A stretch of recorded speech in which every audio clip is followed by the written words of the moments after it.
Future Sense is a podcast edited from the radio show of the same name, broadcast on Bay FM in Byron Bay, Australia at bayfm.org. Hosted by Nick Jeans and well-known international futurist Steve McDonald, Future Sense provides a fresh, deep analysis of global trends and emergent technologies. How can we identify the layers of growth, personally, socially, and globally? What are the signs missed, the truths being denied? Science, history, politics, psychology, ancient civilizations, alien contact, the new psychedelic revolution, cryptocurrency and other disruptive and distributed technologies, and much more. This is Future Sense. So we've been talking about leadership and our current political systems and how our systems for appointing political leaders are really quite out of date. You know, not just last paradigm out of date, but previous paradigms out of date, before that. And we wonder why we have so many problems. And one of the reasons, most likely, why we've been stuck with these very old systems is that for the scientific industrial mind, they're quite easy to manipulate.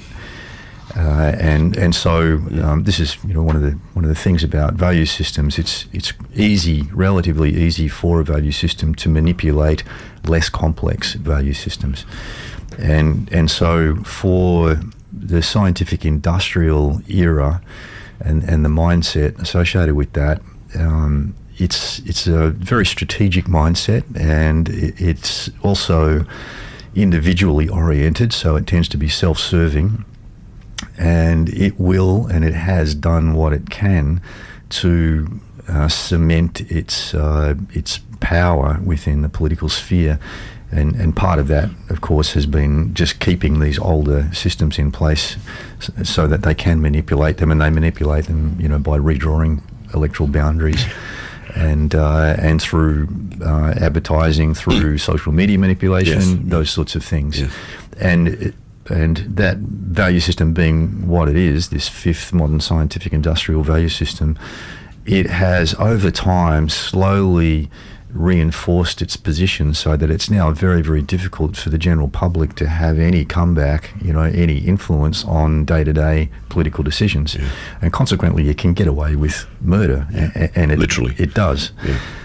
And I'm sure everybody listening to this in Western countries with similar political systems can get this, is that the politicians can make the most ridiculous decisions, which most likely the majority of people don't believe, don't support, and we just have no way of having any influence over those decisions until election time, which is once every 3 or 4 years or something in most countries.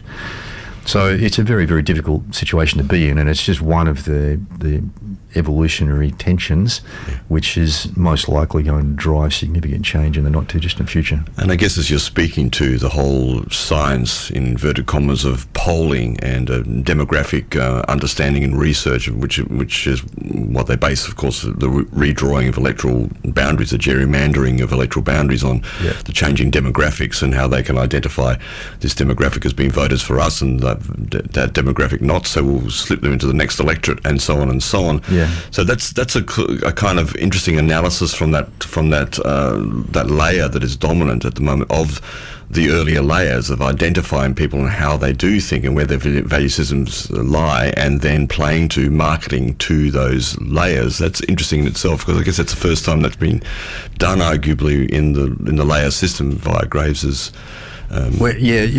configuration. Technically, it's very unlikely to be recognition of value systems as defined by Claire Graves's work, because that recognition only really comes with second tier. But it's a more surface level recognition of supporters, right? Yeah. Okay, these people vote for us because I can see that because they voted for us in the last election. Therefore, we redraw our boundaries to include them. Yes. Those sorts of things. So it's more superficial. It's not a deep analysis of value systems. No, of course not. That only comes from second tier. But it's certainly been used in that way to manipulate, as you're saying, for personal gain or the gain of the power structures as they exist. Yeah, of course. So in terms of evolving our systems, what we're seeing already in countries like New Zealand, for example, is gravitation towards leaders who are capable of expressing more complex and more capable values, like the sixth layer, which is very humanistic. Yes.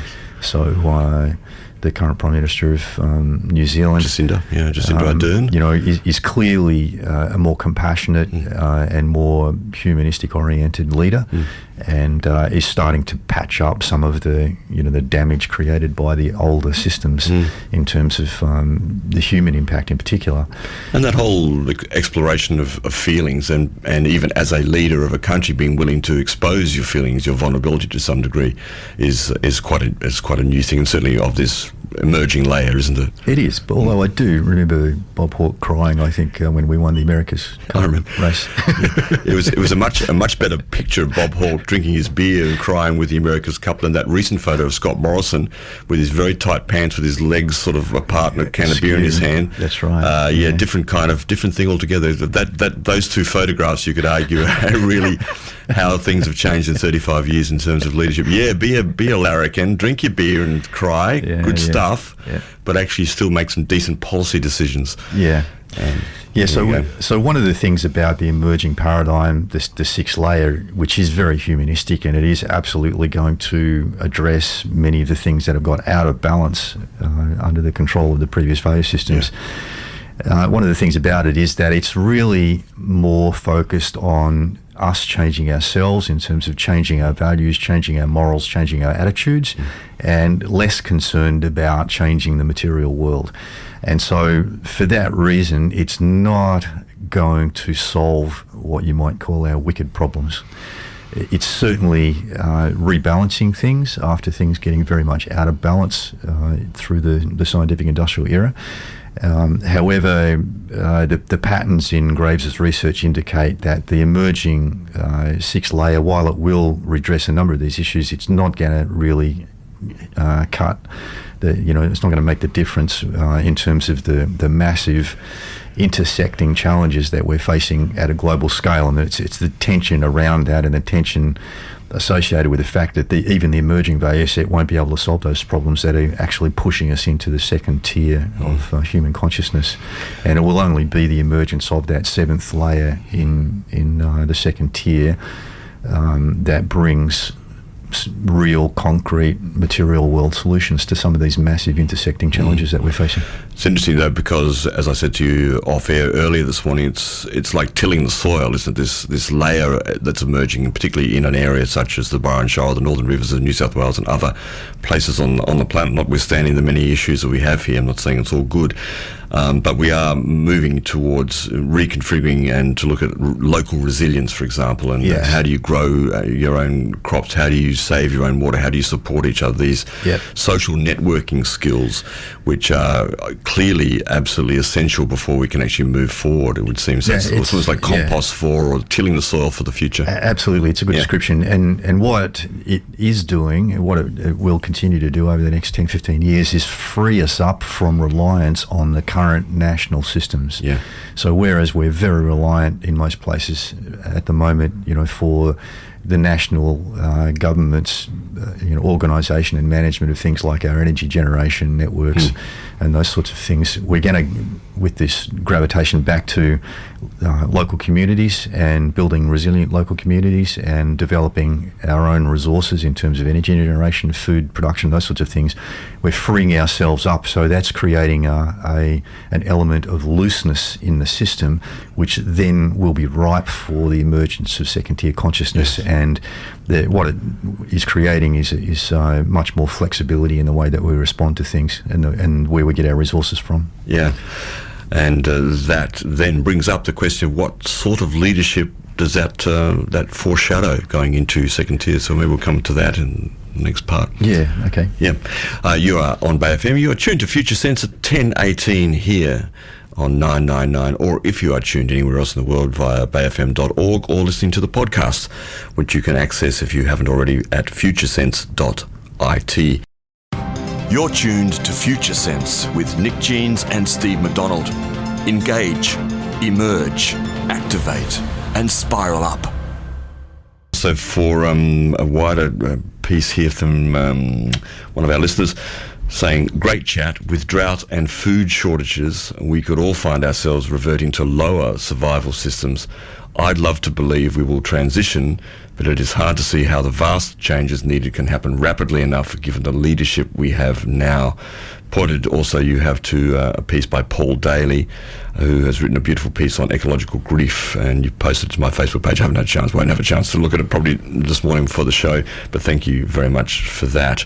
Yeah, it is about how we do go forward with leadership now. Look, it's a good comment, and societies do go backwards, and I have personal experience of that from my military service in Somalia, where I went to a country and was based in a town that had no government, no utilities operating, and was lawless and basically the Wild West. And this is a town that had a ruined Coca-Cola bottling factory, a ruined agricultural college, and a ruined Fiat car factory. So, there's your Mad Max scenario in real life there. So it can happen. It certainly won't happen under our current leadership. So I agree with what you say there. And this is why it's important to have these conversations and to take notice of how things are changing and to start actively working towards and supporting those changes as they're emerging, so that we can move to a more sound coping capacity as a community and a society. And I've just finished writing the foreword for a book on Claire Graves's work, which is going to be published soon. It's called The Change Code.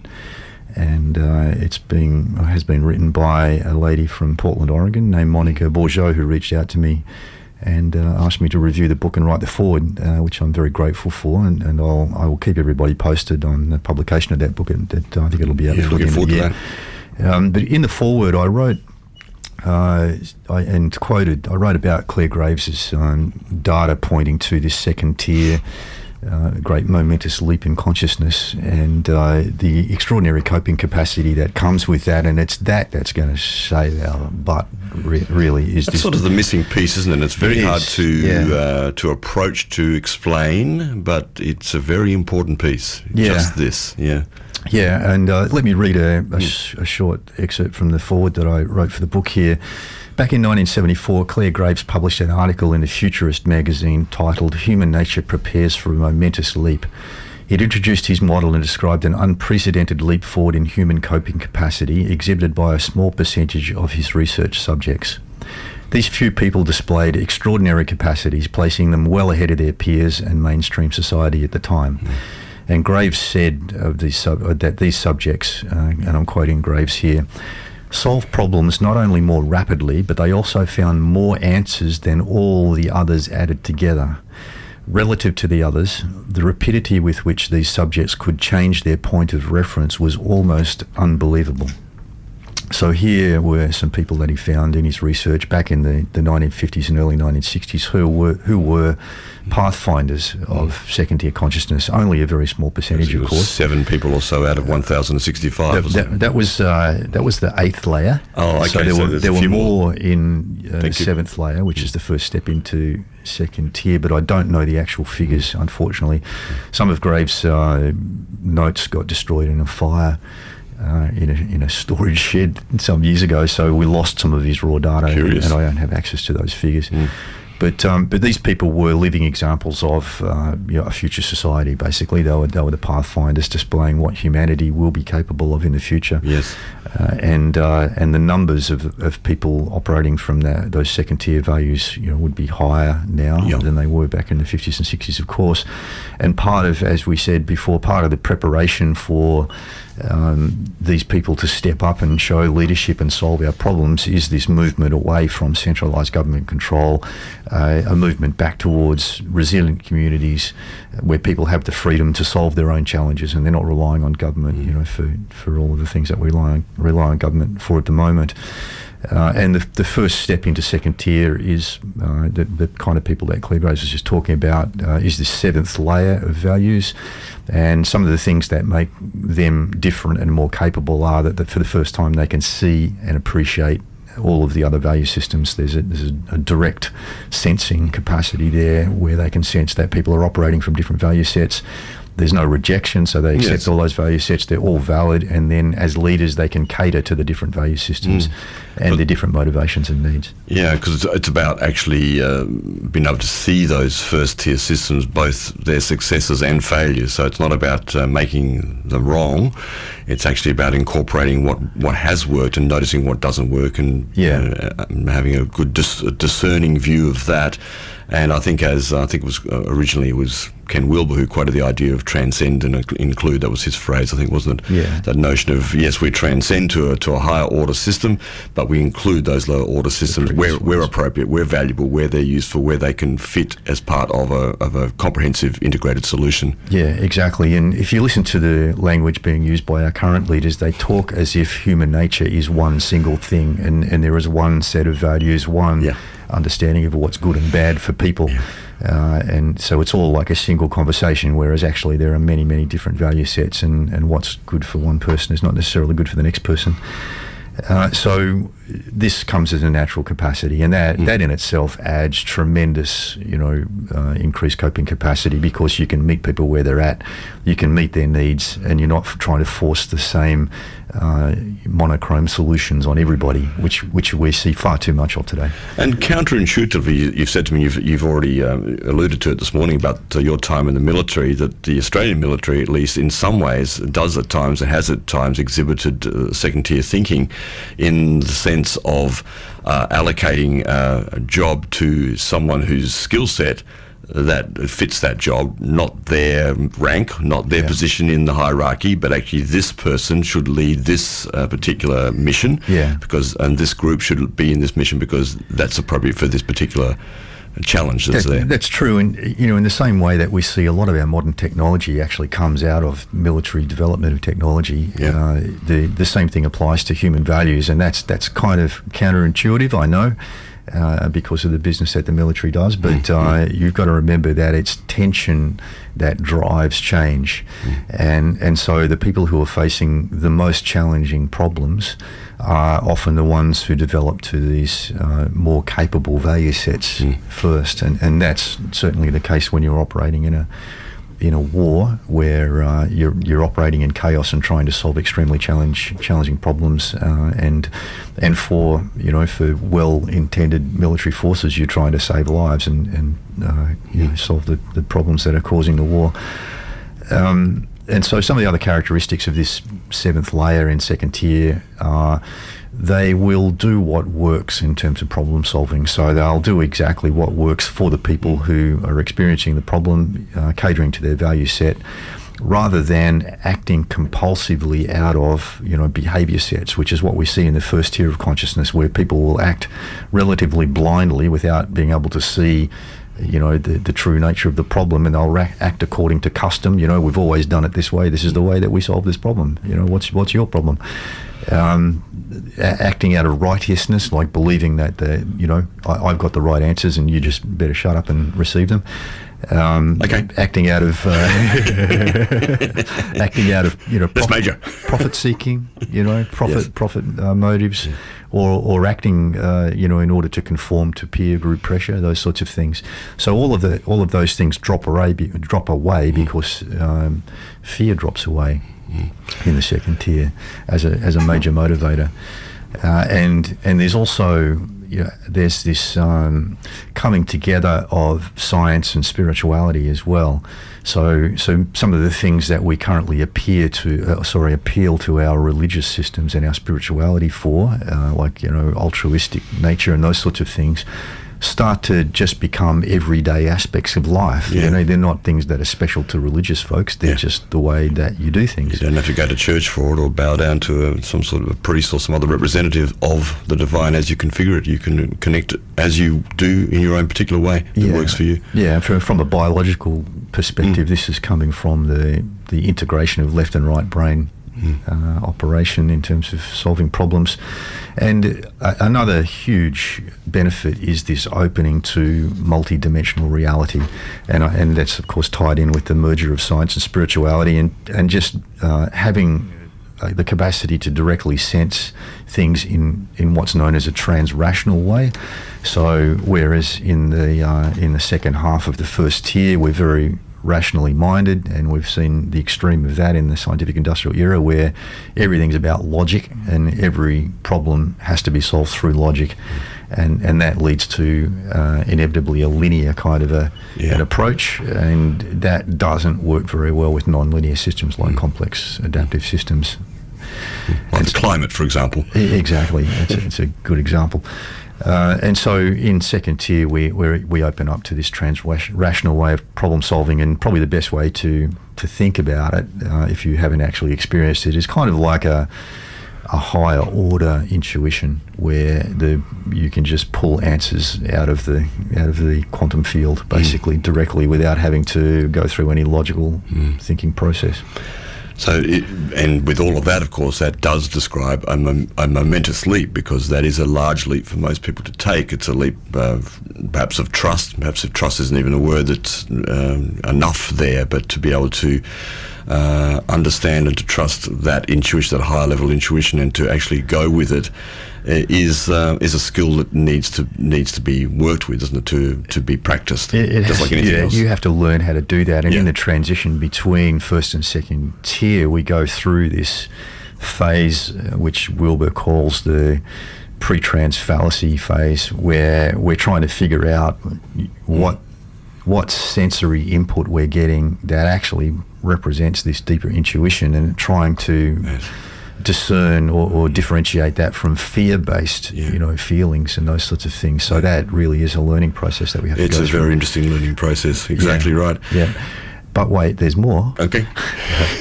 All of that, plus you get extraordinary capacity. $9.99. That's right. Extraordinary capacity for pattern recognition and a set of steak knives.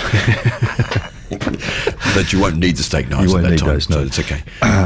So pattern recognition, and the capacity to learn a particular pattern, and then take that pattern and see how it is relevant in a completely different context, which is something that most people have trouble doing. Yeah, to be able to adapt really quickly in that way. Exactly, and that is why Graves said that these folks can very, very rapidly change their point of reference in with almost unbelievable speed, he said, and that is because they can take that pattern recognition, which they've recognised a pattern that works to solve a certain type of problem in one context, and they very quickly switch that to a completely different context where you wouldn't expect them to be thinking about that. Yeah, and they can do that. So it's a quantum leap in human capacity, and it's what we need to solve all of these wicked problems that we're facing. And the big question that arises for me, and arises in the literature around this, and I mentioned Don Beck before, the co-developer of spiral dynamics, and Graves also talked about this, and that is, how do you actually inspire and address collections, say a group of employees, or if you're in government or so forth, or people on the ground, how do you find a way to speak to all of them who may be on different layers or different configurations of layers in their own development, their own value systems, in order to inspire the appropriate positioning of each person within the solution-based structure that you've come up with from this second tier? That seems to be the big issue. Yeah, that's certainly a big challenge, and the answer to the question is usually coming up with some sort of shared vision, or I think Don Beck calls it a superordinate goal. So a goal that fits over and above all the value sets, and then give everyone the freedom to work towards that goal in their own way, and for their own reasons. Yes. And when you've got a mix of different value sets, people will have different motivations. Yeah. But if you can find a shared goal, something that's meaningful in some way to everybody, and that everybody will subscribe to, and then give them the freedom to work towards that in whatever way is appropriate for them. Sounds absolutely wonderful, but it does still sound very idealistic from the perspective that we are at right now. But that's kind of, we've got to shake off that structure, don't we? That the sort of clothing of these old ways of thinking, and at least attempt to broaden ourselves out to start to think this way, that this is not bad and this is good, but this may be useful here, that may be useful there, and to pick and choose what actually works from whatever dimension it comes from, so to speak. Yeah, and the best way we can do that is to remain curious and open-minded, and the adaptation of our value sets is a very, very deep subconscious process, and that will happen naturally. The best way we can support that is simply to be open-minded and curious. A couple of other texts we've got here for the last few minutes. I know fires are sort of taking over this one. We're talking about leadership into the future. And one text is here: hi guys, if each layer solves existing problems but creates new ones, what problems does second tier create? That's a really good question, and the foundation of these changes that happen from one layer to the next layer is the focus that swings between individual and community. So if you can imagine like a big pendulum swinging one way towards community, and then it reaches an extreme and people feel smothered by community, and then the pendulum will start to swing back the other way towards individuality again. Yes. And so each one of the layers has a theme of either an individual focus or a communal focus. And also in the first tier, each layer has particular compulsive behaviours, and also it's relatively blind to the fact that it's immersed in this structure of layers which are changing from one to the next, and so it tends to get carried away with what it's doing, do it to an extreme until it creates so many problems that inevitably people say this is no good, it's got to change. In second tier, it really is a different game because of the consciousness which is aware of these patterns. It understands the change process, and it can sense more things. So it's not likely to get sort of unconsciously caught up in behaviours that are going to create the sort of problems that we've created in first tier. That's not going to happen. But it still has this swing between individuality and community, and the first layer in the second tier is an individually oriented layer, although it's a more communal version of individuality than we've seen so far. So, and if to put it in context, with all of the compounding global challenges that we have, it falls to this seventh layer, the first step into second tier, to actually address and start to solve these problems. So I often liken it, using the analogy of like an accident scene.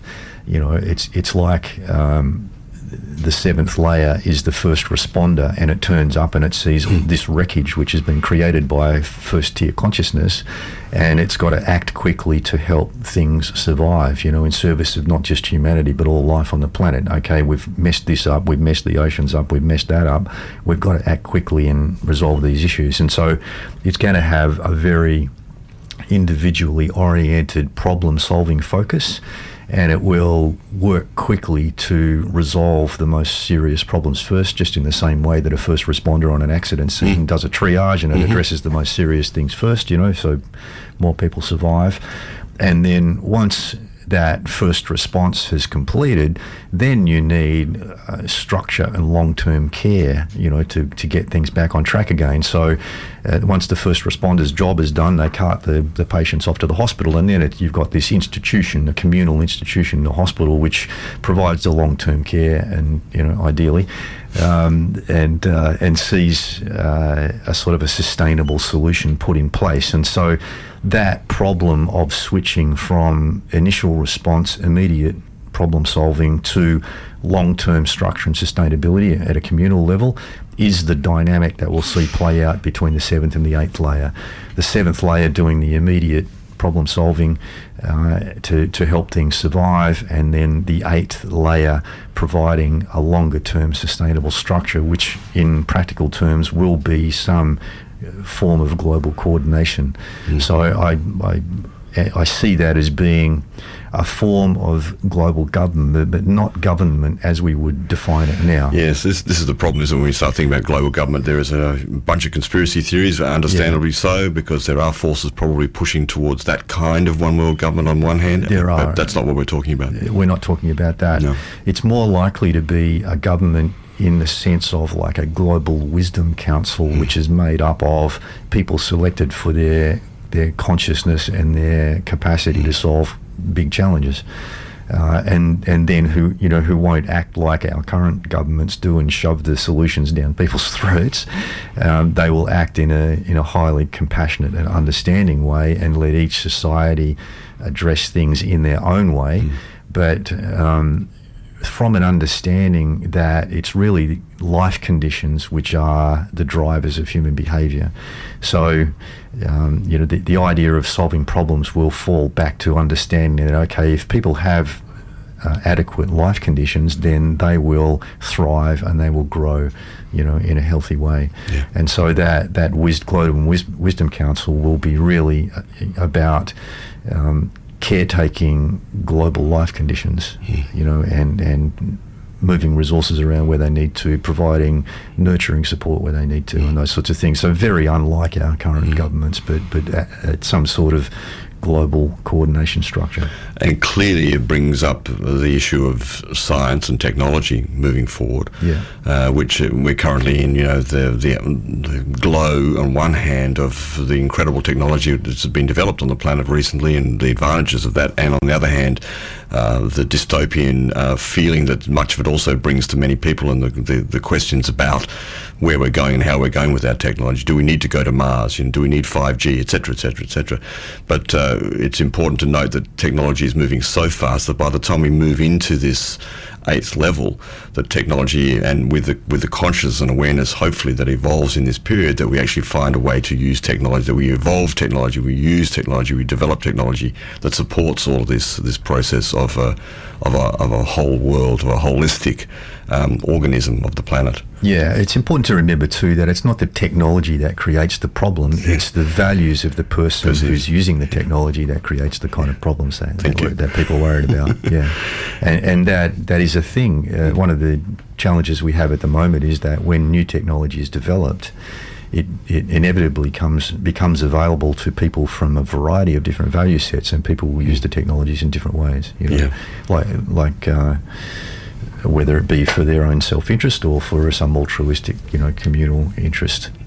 We get the whole set, and I call this in the sort of spiral dynamics world, this is called technology trickle down. Yes. Where modern capable technology is developed at one layer of consciousness, and then it will trickle down to all the other layers. And so you've got to factor in that, okay, how will this particular value set use that technology? And I expect in the future we will need perhaps some way of organising that better, so that technologies which potentially can create havoc don't fall into the hands of people who would create havoc for their own self-interest. Yeah. Very, very tricky, that area. It is very tricky. Yeah. And we're in the process there. Thanks for your other texts. One text from our friend David, who's I've been dialoguing with regarding the issues of masculine and feminine for quite a while, and sharing some of that with Steve, but not all of it. We will come to those topics in the future. You're asking me about a video, a Ken Wilber YouTube video that you sent. No, I haven't posted that yet. And yes, we will be looking at these topics as we go forward, like all of them. And you say, though, the feeling I get of leadership talk is boredom. A great show, but the leadership model is just tiring to give much juice to, and yet we must. Well, that probably sums it up, actually. Yeah. Because we are pretty tired of leadership. It's a very frustrating time, and largely because most people don't feel like they don't have any control over what our leaders do at the moment, and we're just having stuff shoved down our throat. Same, David has also just written, yes, the we care, taking wise counsel awakes me from the boredom I feel to traditional leadership dynamics. Yes. So there you go. Cool. Wonderful. I'll have to leave it there. Thanks for joining us here on Future Sense. We'll be back next Monday morning. You know where to find us for our podcasts and everywhere else. Thanks, Steve. Thanks, Nick. You've been listening to Future Sense, a podcast edited from the radio show of the same name, broadcast on Bay FM in Byron Bay, Australia, at bayfm.org. Future Sense is available on iTunes and SoundCloud. The future is here now. It's just not evenly distributed.